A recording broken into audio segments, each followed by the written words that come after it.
Per segona vegada, el Consell de Xiques i Xiquetes d'Alaquàs ha eixit al carrer per a dir prou als excrements dels gossos en la via pública.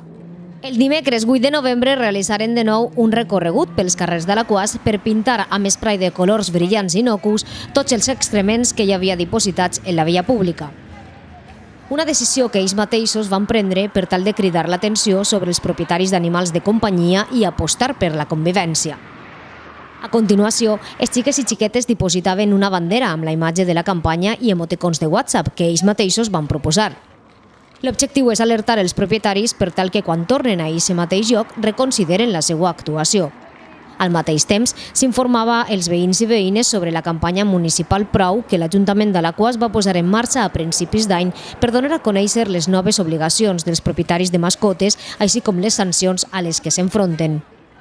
Un compromís assumit pels més joves de la població perquè Alaquàs es mantinga neta i respetuosa amb tots i totes.